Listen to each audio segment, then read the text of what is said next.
Hello and welcome to our first episode of our new podcast, Too Legal, Didn't Read. We love a bit of TLDR here at Tacit. In this pod, we're going to be talking about lots of things, what's hot, what's not in the legal tech industry. Particularly for us, our journey building one of the first AI native legal services in the UK.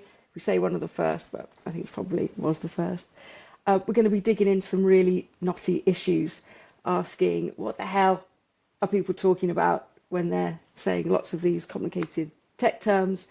And I think we have been meaning to do a podcast for a while. And so it's great to get started. I think the big driver for us to start our first episode was a real hot post that Chris made on LinkedIn, which caused a bit of a storm. It got a lot of love, both on LinkedIn and privately, and that was around the topic of agentic AI. And Chris, come on, let's start with a bit of background about Tacit Legal. Tell everyone what we've been doing here so far, what we've been building. Yeah, sure. Tacit's an SRA regulated firm. It's really got two arms. The first bit is a fairly traditional boutique commercial tech and media firm, where we do the kind of work you'd expect from a city boutique. And the second arm is the bit Aurelia just mentioned, which is the kind of the first, or arguably the first AI native legal service, which is roughly 90% delivered by AI, but then supervised by senior onshore lawyers. The AI native service we've called Tilda, a play on TLDR, just like the name of this podcast, and it's a contract review solution for contracts and third-party templates. So it's really designed as a turnkey solution. So we build and maintain the playbooks, and we quality check the output at the end, so that our clients don't have to. Both arms of the business are really focused on the in-house legal market. And Aurelia and I are 2 out of 4 of the co-founders. So. Hey, and it's been a wild ride, hasn't it? 3 years in, it's been epic. We've learnt a lot. We've experienced one hell of a journey along with our clients, and especially delving into the world of legal tech. This episode of our pod, as I said, it's all going to be about agentic AI. What it is, what it isn't, and whether it's overhyped in legal. Now, I'm coming from a place of little tech knowledge, big passion for it, but Chris is the brains behind the operation in respect of the tech side, and obviously has, as a trained lawyer as well, a deep knowledge of the legal side as well. So this conversation is going to be pretty authentic, because I'm just going to fire lots of questions at Chris, and he can explain to me and hopefully everyone else what the hell's been going on this. So Chris, come on, first up, what is agentic AI? Yeah, sure. So I guess to the end user of it, it typically feels the same as like ChatGPT or Claude. It's a chat app typically. The difference is that it has a bunch of tools that it can access. And importantly, what makes it agentic AI is that it can autonomously decide when to use those tools, or if to use those tools at all. So effectively, a user asks a question, the LLM determines what the goal is, and then it figures out how to achieve the goal given the tools it has access to. So if you've used something like ChatGPT Deep Research or Claude Research Mode, you'll have seen that play out in practice. It might ask a question at the start to clarify your objective. Then you'll see it behind the scenes produce a research plan, carry out a web search, refine the keywords based on the results it got back, and kind of go through that process autonomously, repeatedly, until it gets to an answer it's happy with. Effectively, the key feature is that it's autonomous in deciding how it achieves its goal. Okay, so when people talk about an AI agent, is that the same thing? Is that what those terms are often used together? But what's the difference? Yeah, it's unhelpful that they're so similar, but confusingly, no, they're not. They're not the same thing. Right. So effectively, an AI agent without the ick on the end of it is a tool designed to achieve a specific goal. It's not autonomous. And arguably, a lot of IT services over the course of the last 20 years are agents minus the AI. They've got a specific function, they do the job. If that tool itself has autonomy, then it's agentic, if that makes sense. Right. So, Yeah. so you can have an AI agent that's agentic, but you could also have an AI agent that isn't agentic. So the tools that I talked about that an agentic AI app relies on, um, they may or may not themselves be agentic, but they are AI agents, each in their own right, if that makes Yeah, sense. that makes good sense. And then when we talk about it being autonomous, like what, what does that really mean? Like how completely autonomous is it? Yeah, so I essentially from you asking your question and maybe it asking a clarification question, if it didn't quite understand what you wanted. From that point to it giving its answer, it's completely autonomous. It's kind of got a toolbox. It can decide whether to use those tools or not. It can use a hammer, it can use a wrench. It's completely up to it. But that's not to say you can't check the output at the end, in the same way you might with any other AI tool. That I think the thing that's more challenging with agentic AI when it comes to quality checking the output is you effectively have to go back. If you want to quality check it properly, you have to go back and almost follow through what it did and check What each of those looking at steps. looking at the tools that it used in order to get to that Yeah, answer. Yeah. exactly. So if it used say 20 tools, like to do a proper job on Yeah. quality checking it, you'd have to go back and check every single one. And obviously, the earlier it makes a mistake, if it does make a mistake, the earlier it makes the mistake, it can have a huge knock-on impact. So it may end up being that actually it made an incorrect decision at the third step, and then therefore everything else was wrong. And then it accumulated. Yeah, that's really interesting. And so a few days ago, you put a post on LinkedIn, and uh, legal is going wild about the possibilities of agentic AI. And your post kind of came from a slightly different angle. Come on, tell us why you did it. Yeah, so honestly, I just got annoyed. I saw a couple of things, and I was like, this is getting really annoying now. Um, it's taking away attention from the areas we should actually all be talking about. So I think the first thing to say, and I think my first post on LinkedIn, I think some people took it the wrong way, but I don't fundamentally disagree with agentic AI.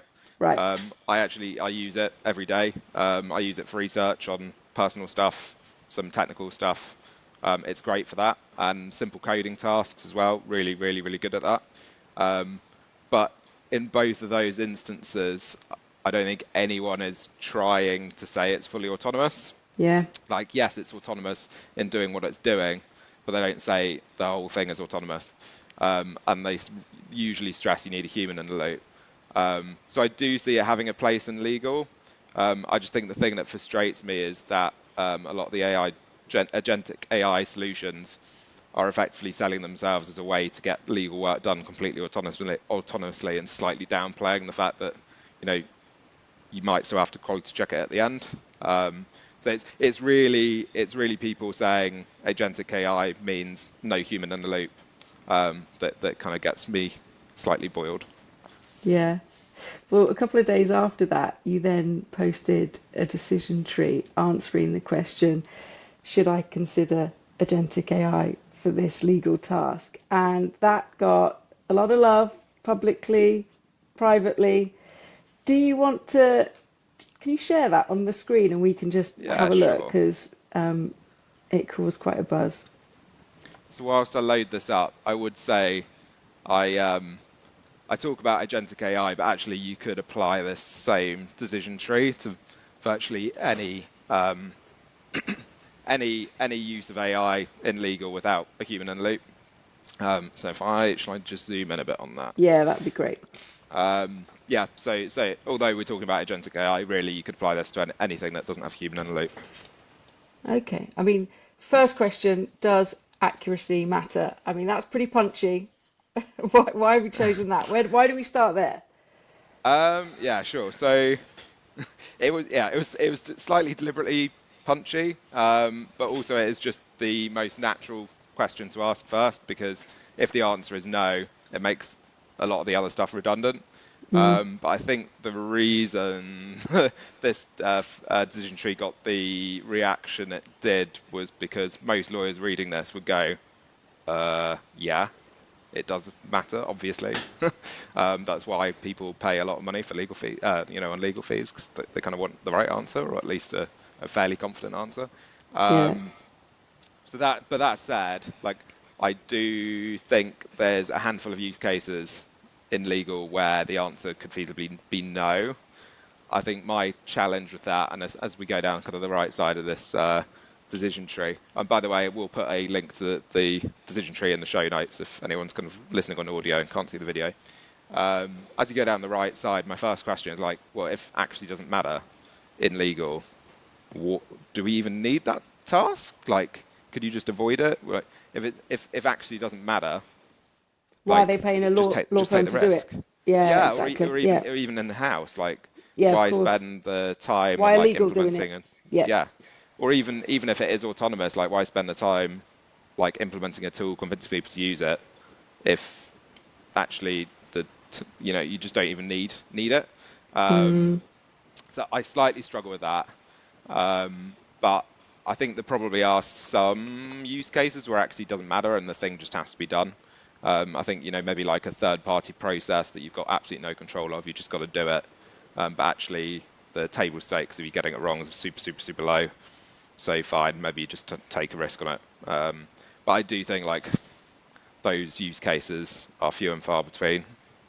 Um, yeah, I Yeah. think the only use case I've seen that I do think is quite good, and I'm sure there are others, but this one I really get. But effectively, like a research tool, like we were just talking about earlier, like a Claude research, ChatGPT Yeah. deep research, that's pointed at a corporation's policy documents. Like, great, no one ever reads policies. If you can actually make it a bit easier for people to read them and find the right bits in them, great, happy days. Probably doesn't matter too much if people get it wrong, because them even looking at the policies is better than what probably happened before where they didn't look at the policies at all. So that I kind of get. Yeah. Okay. So why do you think then things start to break down when accuracy does matter? Like, let's have that assumption. It matters. Where do we go from there? Yeah, and I think this is really where my first post was digging into. I think if accuracy does matter, the first question you've got to ask is the accuracy of the agentic app measurable? Which, because it's relying on a bunch of tools, is actually the sum of all its parts.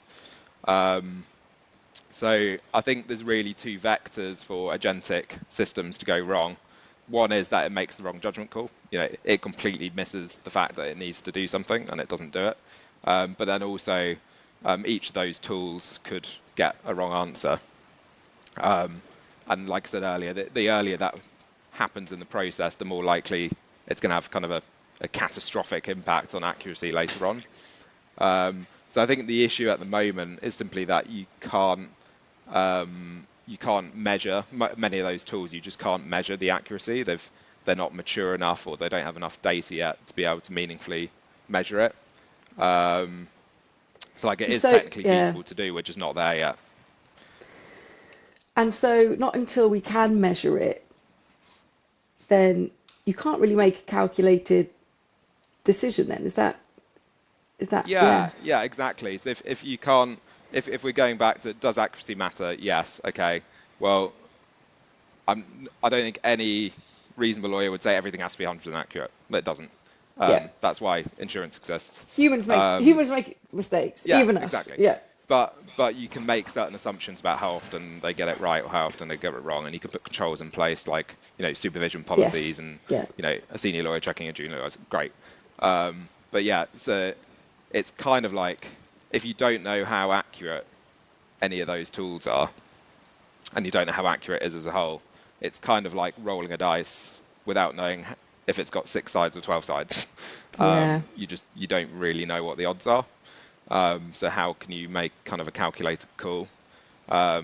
And obviously your tolerance, your risk tolerance for like an accuracy level might depend on like use case, or if you're regulated, or if you've got insurers to keep happy. But you can't even make that sensible, informed decision if you don't have data telling you how accurate it is. And That's that's wild. fundamentally my problem with it. Yeah, and that's wild, isn't it? Because you're basically getting an answer out of the dark. Like Yeah, from the dark, you don't know where it's come from or how it's got to it. You can't have that conversation with it, and yet you've just got to rely on it. Um,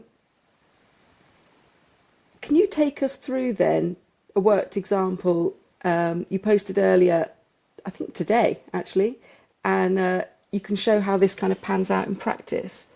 yeah, sure. So here's one I prepared earlier. Yay. Another flow diagram. So effectively, like I'm going to use the use case here of contract review because that's what we know and love. That's the space we're in. Yeah. So we're not an agentic app. We could be a part of an agentic workflow later on, like if we had an autonomous version of Tilda. But at the moment, we're not agentic. So I'll kind of explain that as we go through. But right, so let's assume that we've got a tool that we've rolled out called Lawyer Replacer, just to make things interesting. That Lawyer Replacer has tools available to it to interpret policies, determine a contract type from an upload, determine whether that contract's critical, review that against a playbook, and that's where Tilda would come in. Draft amendments to it, and then also a kind of bunch of other stuff that's not related to contract review, like I don't know, like an HR advice bot or a data protection query bot or something like that. So as we kind of go through this, you see, okay, I'm Lawyer Replacer. How can I help you? User goes, all right, I've got a contract. Do I need approval to sign it? Each of these orange boxes, it's then using a tool. So it goes, right, let's look at the policies. Okay, the policies, based on our research of them, if it's a critical contract, it's got to go up to legal, and we'll kind of send out an approval request. But if it's non-critical, I'm allowed to do the review. Lawyer Replacer is allowed to do the review. So it goes, okay, great. With that known, how do I know whether it's critical? Do I know whether the contract is critical from other contacts I've got? If it's yes, it will skip the next step. It could get that wrong. It could just make a big assumption based on something it found on the internet or that's in its training data. There's probably things you can put in place to stop it doing that, but it could do that.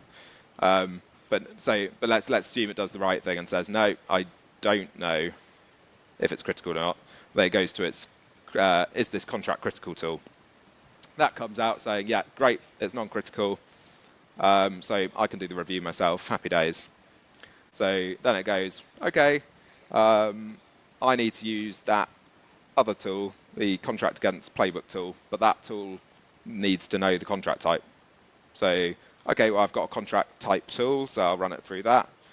Okay, it comes back as a SaaS agreement. Great, now I can put it through the review against playbook tool. And this is where it gets interesting. So up until now, we've assumed, being generous, that it's got everything right. So 100% Yeah. accuracy, happy days. Then we get to the bit that starts to get quite difficult. We've got data on this. We know like contract review risks can be anywhere from like lowest about 60% accurate to 99% accurate. There's quite a broad range. So to simplify things, let's say it's only reviewing for two risks. One that really matters, very, very high risk, table stakes. Risk two is a medium risk. Doesn't really matter. We just want to know it, and ideally we'd like to rectify it if possible. But let's say, okay, well, actually the tool's got it wrong. It's not present. There's no human in the loop. No one's checked it. And it says, no, that risk isn't present when it actually is. And that's the very high risk. And then the medium risk, it goes, yeah, that is present, and it's correctly identified it's present. Happy days. So it sends those results back to kind of lawyer replacer, saying risk two is present, risk one isn't. So lawyer replacer is great. I'll just mark up to adjust risk two. So then we've ended up in a scenario where we've missed risk one and we've got potentially a bad markup of risk two, and the net effect is 0 points. Sadly, I couldn't find a photo of Craig with a zero, but yeah, it's returned a markup saying if the counterparty will accept all these changes, happy days, let me know and I'll issue a signature. And then we've just completely ignored the very high risk that is table stakes. And that's kind of fundamentally the problem with it. And there's always going to be mistakes, sure, but it's like how do you make a calculated decision on whether that's okay or not? That is a really helpful way to see that whole decision tree set out. And so this is one isolated, really bad run. But how do we calculate accuracy over a whole bunch of runs? Like, what does that look like? Yeah, so Peter Duffy on LinkedIn is a great person for this. He's got a really simple graphic he shared before, kind of showing a waterfall effect of accuracy. I've effectively borrowed his idea here and just kind of put it into numbers. So effectively, if we want to make a calculate decision on whether it's kind of within our risk tolerances, that tool that we've just looked at is within our risk tolerances.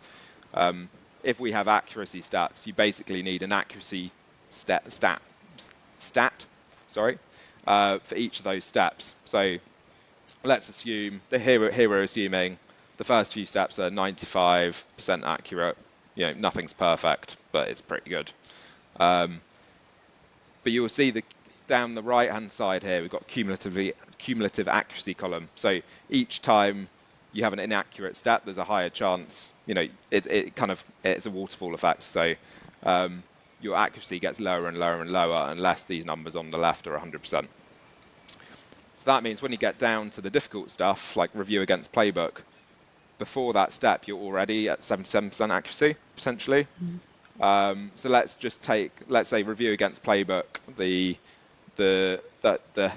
highest table stakes risk typically are actually the most inaccurate ones because they're usually the really complicated things. So let's take that, let's say it's 70%, which is actually fairly generous depending on how complicated the issue is.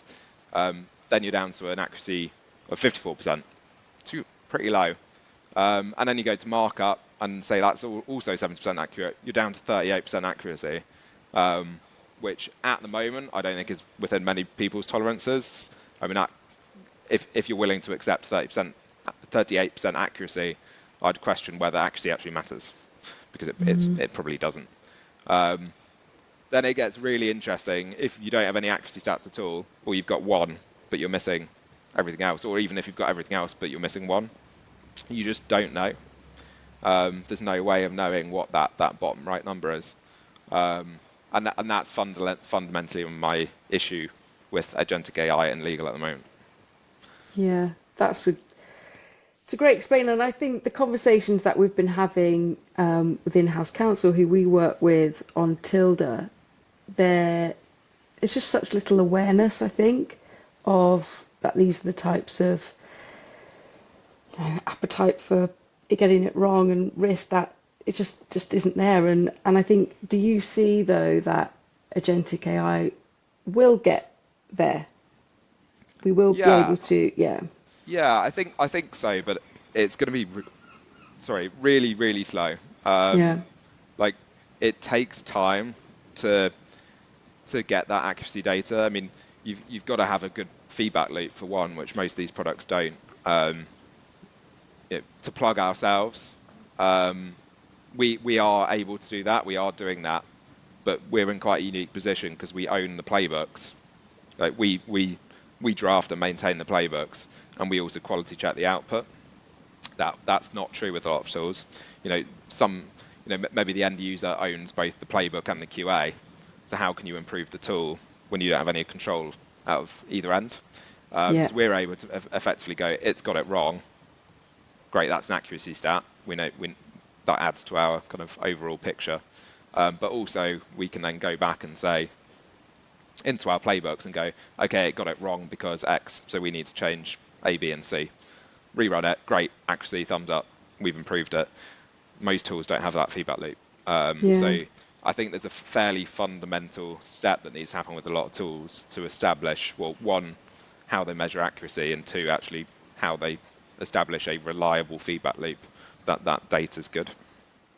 And they're really interesting questions, I think, that hopefully people can arm themselves with when they're exploring these tools, and ask the vendors what that process looks like. And it really just comes down to trust, doesn't it? You know, how much can you trust the tools that you're using? And I think for us, it's always been kind of the central theme and reason why we built Tilda, so our clients can trust them. And as you say, trust will continue to build in agentic AI, but it might take a while. We're nearly coming up for the end of our pod, Chris. But look, what's the main takeaway then, do you think, from Yeah, this that episode for flew by. I people? can't believe it's 25 minutes. Yeah, I just think like my message to the to legal tech vendors would be, let's stop trying to sell vaporware with agentic AI and telling people it's fully autonomous when we know it's not.